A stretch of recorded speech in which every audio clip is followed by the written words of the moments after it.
নমস্কার। শ্রীমদ্ ভাগবত গীতা সপ্তম অধ্যায় বিজ্ঞান যোগ শ্লোক ৩।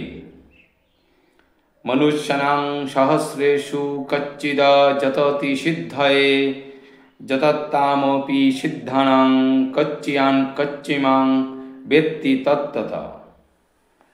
অনুবাদ: হাজার হাজার মানুষের মধ্যে কদাচিৎ কোনো একজন সিদ্ধিলাভের জন্য যত্ন করেন, আর সেই প্রকার যত্নশীল সিদ্ধদের মধ্যে কদাচিৎ কেউ আমাকে তত্ত্বগতভাবে অবগত হন। তাৎপর্য: নানা রকমের মানুষ আছে এবং হাজার হাজার মানুষের মধ্যে দু একজন হয়তো আত্মতত্ত্ব, দেহতত্ত্ব ও পরম তত্ত্ব সম্বন্ধে অবগত হওয়ার জন্য পরমার্থ সাধনে যথার্থই প্রয়াসী হন। সাধারণ অবস্থায় মানুষ পশুর মতো জীবনযাপন করে, অর্থাৎ আহার, নিদ্রা, ভয় ও মৈথুনে লিপ্ত থাকে এবং কদাচিৎ কেউ দিব্য জ্ঞান লাভের জন্য আগ্রহী হয়।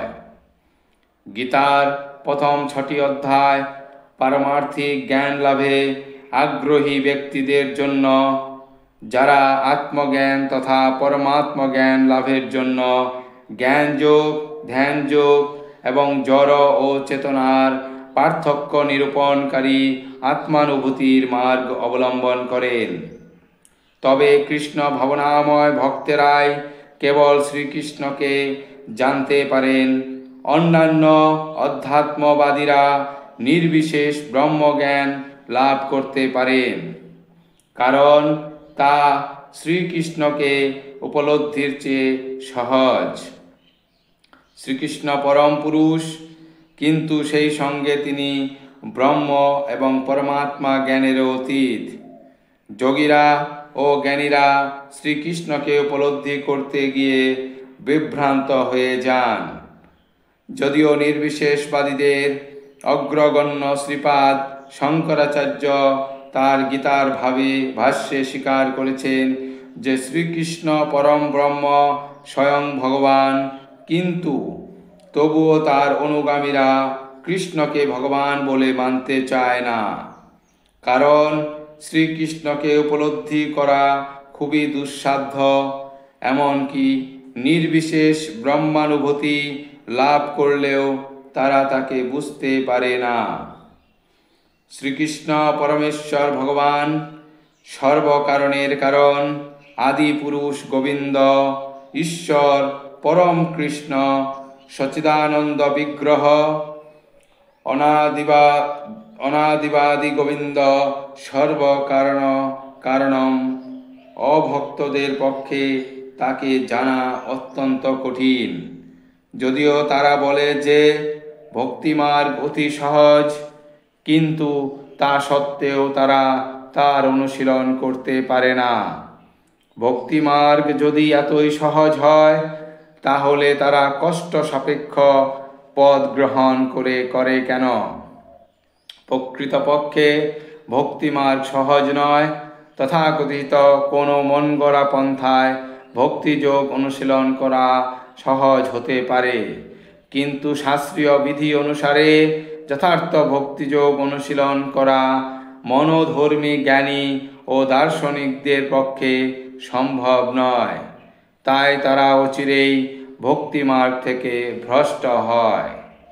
ভক্তি রসামৃত সিন্ধু গ্রন্থে শ্রীল রূপ গোস্বামী পাদ বলেছেন, শ্রুতি স্মৃতি পুরাণাদি পঞ্চরাত্র বিধিং বিনা ঐকান্তিকী হরে ভক্তি কৃত পাতায়ৈব কল্পতে। উপনিষদ, পুরাণ, নারদ পঞ্চরাত্র আদি প্রামাণিক বৈদিক শাস্ত্রবিধির অনুগামী না হয়ে যে ভগবত ভক্তি সম্পাদিত হয়, তা কেবল সমাজে উৎপাতেরই সৃষ্টি করে। ব্রহ্মবেত্তা নির্বিশেষবাদী অথবা পরমাত্মা তত্ত্বজ্ঞ যোগীর পক্ষে কখনোই পরমেশ্বর ভগবান শ্রীকৃষ্ণের যশোদানন্দন অথবা পার্থসারথী রূপকে জানা সম্ভব নয়। এমনকি মহান দেবতারাও কখনো কখনো শ্রীকৃষ্ণের সম্বন্ধে বিভ্রান্ত হয়ে পড়েন। মাং তু বেদ ন কচ্চন, কেউ আমাকে তত্ত্বত জানতে পারে না, ভগবান নিজেই সে কথা বলেছেন। আর কেউ যদি তাকে জেনে থাকে তবে স্বমহাত্মা সুদুর্লভ, এমন মহাত্মা অত্যন্ত দুর্লভ। এভাবে ভগবত ভক্তির আশ্রয় গ্রহণ না করলে মহাপণ্ডিত বা দার্শনিকেরাও শ্রীকৃষ্ণকে তত্ত্বত জানতে পারেন না। কেবলমাত্র শুদ্ধ ভক্তেরাই শ্রীকৃষ্ণের কারণত্ব, সমগ্র শক্তি, শ্রী যশ, সৌন্দর্য, জ্ঞান ও বৈরাগ্য আদি চিন্ময় গুণসমূহ কিঞ্চিত রূপে জানেন। কারণ শ্রীকৃষ্ণ তার ভক্তদের প্রতি সর্বদাই অনুগ্রহশীল। শ্রীকৃষ্ণ ব্রহ্ম উপলব্ধির পরাকাষ্ঠা, তাই ভক্তেরাই কেবল তাকে সত্যত্বত উপলব্ধি করতে পারেন। শাস্ত্রে বলা হয়েছে, অত শ্রীকৃষ্ণ নামাদি নঃ ভবেদ গ্রাহ্যমিন্দ্রিয়ৈ সেবম মুখে হি জিহ্বাদৈ স্বয়মেব ক্ষুরত্বাৎ।